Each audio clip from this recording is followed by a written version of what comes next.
Hello friends, welcome to education diverse. तो friends, आज की इस वीडियो में हम डिस्कस करने वाले हैं 1 मई से लेकर 15 मई 2020 में जो भी अपॉइंटमेंट्स हुई हैं तो उनको डिस्कस करेंगे। बाकी की 16 टू 31 मई तक जो भी अपॉइंटमेंट्स होंगे उनको हम नेक्स्ट वीडियो में कवर करेंगे। तो आइए फ्रेंड्स, फर्स्ट क्वेश्चन है, हाल ही में MSME मिनिस्ट्री के सेक्रेटरी किनको बनाया गया है? तो फ्रेंड्स, ये बनाया गया है अरविंद कुमार शर्मा को। जैसे कि फ्रेंड्स आप यहाँ पे उनकी इमेज भी देख सकते हैं। तो ये हैं अरविंद कुमार शर्मा, जिनको MSME मिनिस्ट्री में सेक्रेटरी बनाया गया है। तो फ्रेंड्स, यहाँ पे हम MSME की इम्पोर्टेंट इन्फो को भी डिस्कस कर लेते हैं। तो फ्रेंड्स, जो MSME है इसकी फुल फॉर्म है micro, small and medium enterprises. और फ्रेंड्स, जो MSME है ये अपेक्स एग्जीक्यूटिव बॉडी है जो कि micro, small and medium enterprises जो भी इंडिया में हैं उनसे रिलेटेड ये जो है रूल्स, लॉस बनाती है और एडमिनिस्ट्रेशन करती है, और जो भी रेगुलेशंस हैं वो सब कुछ जो है ये MSME ही मेंटेन करती है। और अगर MSME के फाउंड होने के बारे में डिस्कस करें तो ये फाउंड हुई थी 2007 में, और एट प्रेजेंट 2020 में यूनियन मिनिस्टर फॉर MSME है नितिन गडकरी जी। और अगर इसके हेडक्वार्टर की बात करें तो ये अभी न्यू दिल्ली में है। और फ्रेंड्स, यहाँ पे आप साइड पे MSME का लोगो भी देख सकते हैं। तो ये है लोगो MSME का। सेकंड क्वेश्चन है, हाल ही में किनको MORTH के सेक्रेटरी बनाया गया है? तो फ्रेंड्स, ये बनाया गया है गिरिधर अरामने को। जैसे कि आप यहाँ पे उनकी इमेज भी देख सकते हैं। तो ये हैं गिरिधर अरामने। तो फ्रेंड्स, अगर हम गिरिधर अरामने जी की प्रीवियस अपॉइंटमेंट के बारे में बात करें तो फ्रेंड्स, ये पहले कैबिनेट सेक्रेटरीट में एज एडिशनल सेक्रेटरी रह चुके हैं, और अब एट प्रेजेंट जो उन्होंने MORTH में एज अ सेक्रेटरी की पोस्ट ज्वाइन की है तो इन्होंने अभी रिप्लेस किया है संजीव रंजन को। संजीव रंजन जो हैं वो अब द मिनिस्ट्री ऑफ शिपिंग में एज अ सेक्रेटरी अपॉइंट किए गए हैं।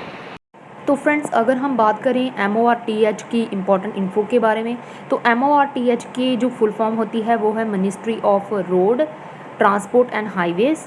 और फ्रेंड्स, ये एक अपेक्स बॉडी है जो कि रोड ट्रांसपोर्ट और ट्रांसपोर्ट रिसर्च से रिलेटेड जो भी रूल्स होते हैं, रेगुलेशन होते हैं या लॉस होते हैं उनको ये पूरा बनाती हैं।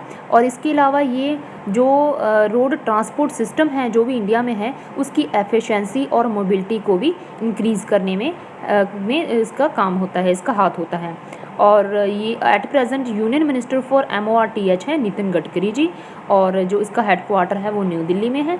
यहाँ पे साइड पे आप नितिन गडकरी जी की इमेज भी देख सकते हैं, और ऊपर जो है ministry of road, transport and highways का लोगो है।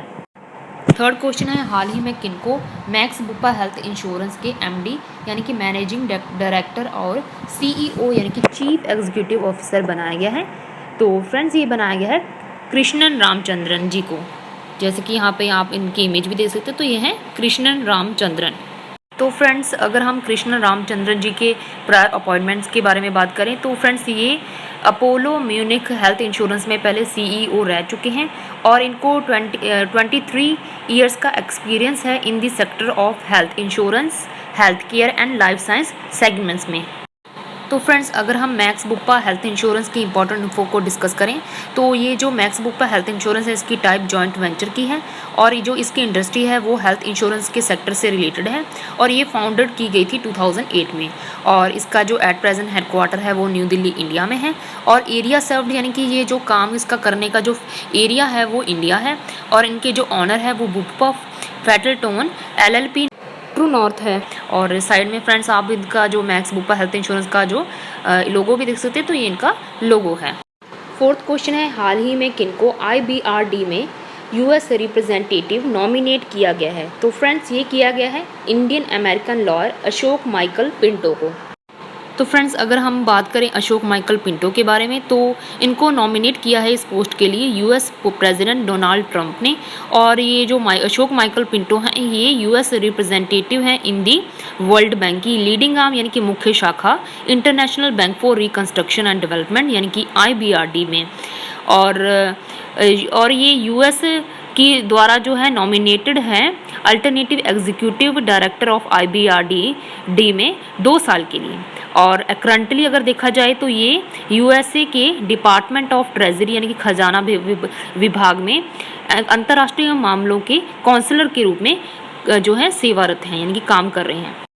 तो फ्रेंड्स अशोक माइकल पिंटो के बारे में बात करने के बाद हम इनकी अपॉइंटमेंट जो है IBRD में हुई है तो उसके बारे में डिस्कस कर लेते। तो IBRD की जो फुल फॉर्म होती है वो होती है the international bank for reconstruction and development. अगर इसका फॉर्मेशन देखें तो इसका फॉर्मेशन 1944 में हुआ था और इसका जो हेडक्वार्टर है वो वाशिंगटन DC US में है और इसकी जो पेरेंट ऑर्गेनाइजेशन है वो है वर्ल्ड बैंक ग्रुप और इसकी अगर लीडिंग आर्म देखें तो वो वर्ल्ड बैंक ग्रुप है। और इसका जो पर्पज़ है, इसका जो काम करने का उद्देश्य है वो है IBRD ऑफर्स जो है ये लोन देती है। किनको देती है? मिडिल इनकम के जो भी डेवलपिंग कंट्रीज होती हैं उनको लोन देती है। और इसके जो एट प्रेजेंट जो 2020 में इसके मेंबर है वो है 189 इस कंट्री जो है इनके मेंबर्स हैं। तो फ्रेंड्स यहाँ पे साइड पे आप वर्ल्ड बैंक जो है इसका जो है IBRD का जो लोगो भी देख सकते हैं। तो ये इसका लोगो है। फिफ्थ क्वेश्चन है, हाल ही में central board of the reserve bank of India यानी कि RBI के जो न्यू डायरेक्टर हैं वो किनको बनाए गए? तो वो बनाया गया है तरुण बजाज को। फ्रेंड्स यहाँ पे आप उनकी इमेज भी देख सकते हैं। तो ये हैं तरुण बजाज जिनको central board of the reserve bank of India में न्यू डायरेक्टर अपॉइंट किया गया है। तो फ्रेंड्स अगर हम डिस्कस करें तरुण बजाज जी के बारे में इंपॉर्टेंट इन्फो तो इनकी जो इस पोस्ट की जो अपॉइंटमेंट है वो कंफर्म की गई है गवर्नमेंट ऑफ इंडिया के द्वारा। और ये जो है तरुण बजाज 1988 बैच के इंडियन एडमिनिस्ट्रेशन सर्विस में यानी कि IAS ऑफिसर रह चुके हैं। और जो ये इन्होंने न्यू पोस्ट ज्वाइन की है इसमें इन्होंने रिप्लेस किया है अतनु चक्रवर्ती को। अतनु चक्रवर्ती जो कि 30 अप्रैल को रिटायर हो रहे हैं। तो फ्रेंड्स इस तरह हम पहले क्वेश्चन कर रहे हैं। क्वेश्चन के बाद जो भी जिनकी अपॉइंटमेंट हुई है उनसे रिलेटेड हम इंफॉर्मेशन ले रहे हैं और उनके बाद जिस इंस्टीट्यूशन में उनकी जो अपॉइंटमेंट हुई है तो उस इंस्टीट्यूशन के बारे में भी हम पढ़ रहे हैं। ऐसे में क्या होगा, ना सिर्फ हमें जो करंट जो अपॉइंटमेंट्स हो रही हैं उनके बारे में पता लगेगा कि किनकी अपॉइंटमेंट हुई है, बट इसके साथ साथ हम जो रिलेटेड जो इंस्टीट्यूशन है उनके बारे में पढ़ेंगे। तो ऐसे हमारा जो है करंट के साथ साथ जो स्टैटिक जीके है वो भी साथ साथ कवर होता रहेगा। तो फ्रेंड्स यहाँ पे बात हो रही थी RBI की। तो RBI की इम्पोर्टेंट इन्फो देखें तो RBI का जो फुल फॉर्म है वो है रिजर्व बैंक ऑफ इंडिया और इसका जो हेडक्वार्टर है वो मुंबई महाराष्ट्र इंडिया में है। और इसकी जो एस्टेब्लिशमेंट है वो हुई थी 1 अप्रैल 1935 को। और जो एट प्रेजेंट 2020 में इनके गवर्नर हैं शक्तिकांत दास, जिनकी आप इमेज साइड पे देख सकते हैं और ऊपर जो है RBI का लोगो है। सिक्स्थ क्वेश्चन है, हाल ही में किनको दी ministry of labour and employment के लेबर ब्यूरो में डायरेक्टर जनरल बनाया गया है? तो फ्रेंड्स ये बनाया गया है Indian economist service officer DPS Negi को। तो फ्रेंड्स अगर हम डिस्कस करें DPS नेगी जी के इम्पोर्टेंट इन्फो के बारे में तो इन्होंने जो अभी जो है senior labour and employment adviser of the ministry के रूप में भी चार्ज संभाला है। और अगर इनके प्रायर और जो है अपॉइंटमेंट के बारे में डिस्कस करें तो ये जो है MSME में एज जो है एडवाइज़र फाइनेंस भी के रूप में भी काम कर चुके हैं। तो फ्रेंड्स यहाँ पे बात हो रही थी दी ministry of labour and employment की। तो जो the ministry of labour and employment ये रिस्पॉन्सिबल होती है समाज के सामान्य और गरीब और वंचित जो वर्ग होते हैं उनके श्रमिकों के हितों की रक्षा और उनकी सुरक्षा करने के लिए। और जो इस मिनिस्ट्री है इसका मेन जो एम होता है, जो मेन ऑब्जेक्टिव होता है वो होता है हायर प्रोडक्शन और प्रोडक्टिविटी को इन्हेंस करने के लिए, बढ़ाने के लिए जो हेल्थी वर्क इन्वायरमेंट होता है उसको क्रिएट करना। इसके अलावा जो ये है वोकेशनल स्किल ट्रेनिंग और एम्प्लॉयमेंट में उसको डेवलप करने के लिए और उसमें कोऑर्डिनेशन करने का भी काम करती है। और अगर इसके हेडक्वार्टर के बारे में डिस्कस करें तो ये इसका headquarter at present new Delhi में है। और जो इनके जो the ministry of labour and employment के जो मिनिस्टर हैं वो संतोष गंगवार हैं और जो कि minister of state independent charge से बिलोंग करते हैं। और फ्रेंड्स यहाँ पे आप the ministry of labour and employment का लोगो भी देख सकते हैं। तो ये इसका लोगो है। 7th क्वेश्चन है, हाल ही में कौन पार्लियामेंट की कमेटी पब्लिक अकाउंट्स कमेटी यानी कि PAC के चेयरपर्सन के रूप में रीअपॉइंटेड हुए हैं? तो फ्रेंड्स ये अपॉइंटेड हुए हैं कांग्रेस लीडर इन लोकसभा अधीर रंजन चौधरी जी। तो फ्रेंड्स अगर बात करें पब्लिक अकाउंट्स कमेटी यानी कि PAC के मेंबर्स के सिलेक्शन के बारे में तो ये सिलेक्ट किए जाते हैं मेंबर ऑफ पार्लियामेंट द्वारा। इस तरह कह सकते हैं कि पार्लियामेंट ऑफ इंडिया द्वारा जो ये पब्लिक अकाउंट्स कमेटी है वो कंस्टिट्यूट की जाती है। और इसके अगर फाउंडेशन यानी कि इसके कब ये फाउंड की गई थी तो इसके बारे में बात करें तो प्री इंडिपेंडेंस में तो ये 1921 में फाउंड की गई थी और पोस्ट इंडिपेंडेंट के बारे में बात करें तो ये 1950 में फाउंड की गई थी। और एट प्रेजेंट 2020 में जो पब्लिक अकाउंट्स कमेटी है इनके चेयरपर्सन है अधीर रंजन चौधरी और चेयरपर्सन पार्टी है इंडियन नेशनल कांग्रेस और इनके जो अपॉइंटर हैं वो हैं लोकसभा स्पीकर। और जो ये कमेटी है इसमें टोटल जो है 22 मेंबर्स हैं, जिनमें से जो लोकसभा के मेंबर हैं 15 और राज्यसभा के 7 मेंबर्स हैं। और अगर इसके इलेक्शन क्राइटेरिया के बारे में बात करें तो इनके जो इलेक्शंस हैं इस कमेटी के मेंबर्स की वो अनुपातिक प्रतिनिधित्व के सिद्धांत के अनुसार मेंबर्स जो हैं संबंधित सदनों के सदस्यों में से हर साल चुना जाता है और इसका जो टेन्योर है वो 1 ईयर है।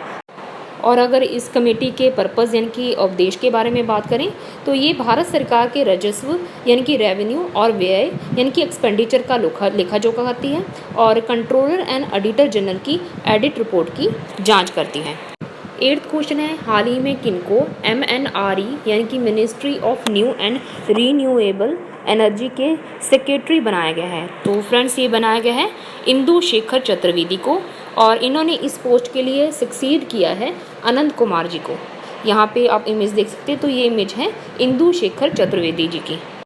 तो फ्रेंड्स अगर डिस्कस करें MNRE यानी कि ministry of new and renewable energy की, तो ये मिनिस्ट्री है गवर्नमेंट ऑफ इंडिया की और ये जो है मेनली रिस्पॉन्सिबल होती है रिसर्च एंड डेवलपमेंट के लिए, इंटेलेक्चुअल प्रॉपर्टी प्रोटेक्शन के लिए, इंटरनेशनल कॉरपोरेशन के लिए और इसके अलावा ये प्रमोशन एंड कोऑर्डिनेशन करती है in renewable energy such resources such as wind power, small hydro, biogas and solar power में। और इसके अलावा अगर इसके फाउंडर के बारे में देखें कि कब ये एस्टेब्लिश हुई थी, तो ये एस्टेब्लिश हुई थी 1992 में और इसका जो हेडक्वार्टर है वो एट प्रेजेंट न्यू दिल्ली है। और इसके जो मिनिस्टर हैं जो इसके लिए रिस्पॉन्सिबल हैं वो हैं Rajkumar Singh, minister of state, जो कि इंडिपेंडेंट चार्ज से हैं। और यहाँ पे साइड पे आप इसका लोगो भी देख सकते हो, तो ये इसका लोगो है।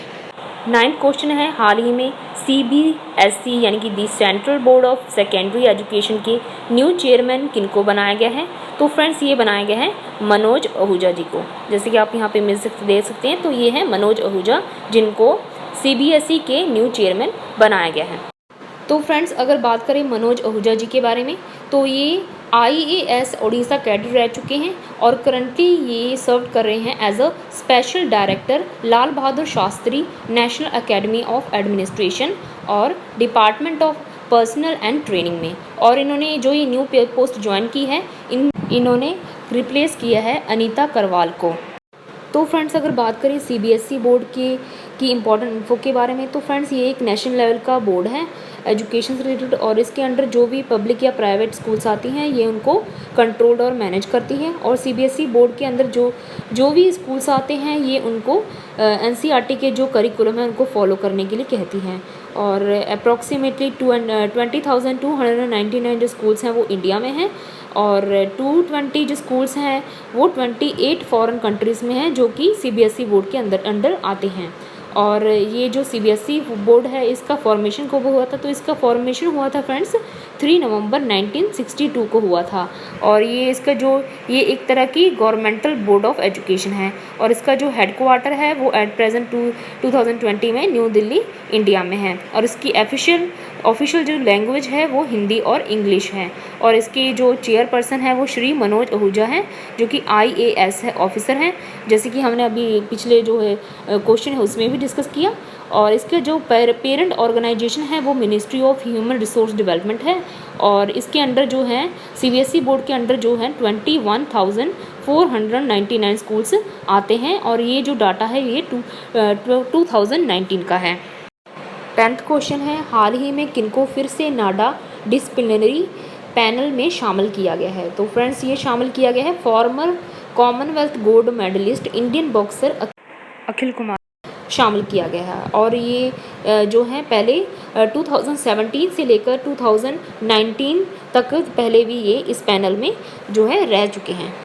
तो फ्रेंड्स यहाँ पे बात हो रही है नाडा की, तो यहाँ पे फिर नाडा की इम्पोर्टेंट इन्फो के बारे में डिस्कस करते हैं। तो नाडा का जो फुल फॉर्म है वो है नेशनल एंटी डोपिंग एजेंसी और ये फाउंडेड हुई थी 24 नवंबर 2005 को और इसका जो हेडक्वार्टर है वो न्यू दिल्ली में है और इसका जो मोटो है वो है प्ले फेयर।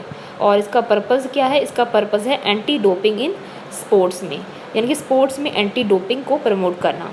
और उसके बाद अब इसके जो चेयरमैन हैं वो मिनिस्टर ऑफ स्पोर्ट्स जो इंडिया के हैं वो हैं, और इनके जो CEO हैं वो हैं नवीन अग्रवाल। इसके अलावा फ्रेंड्स आप साइड में इसका लोगो भी देख सकते हैं, तो ये नाडा का लोगो है। 11वां क्वेश्चन है, हाल ही में किनको आर्कियोलॉजिकल सर्वे ऑफ इंडिया के न्यू DG यानी कि डायरेक्टर जनरल बनाया गया है? तो फ्रेंड्स ये बनाया गया है IAS ऑफिसर V विद्यावती को।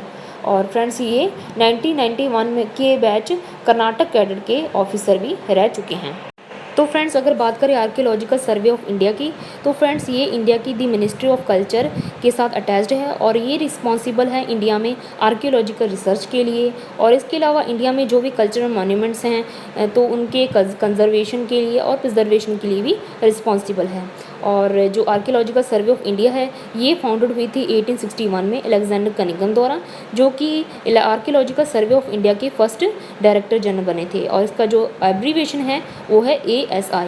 और जो आर्कियोलॉजिकल सर्वे ऑफ इंडिया का जो हेडक्वार्टर है वो एट प्रेजेंट न्यू दिल्ली में है। और इसका मोटो, इसका फ्रेंड जो इसका लोगो है इसके नीचे भी आप इसका जो है मोटो देख सकते हैं, वो है प्रतन कीर्ति म पा वाणु है, इसका है मोटो है। और इसकी जो पेरेंट ऑर्गेनाइजेशन है वो है ministry of culture government of India.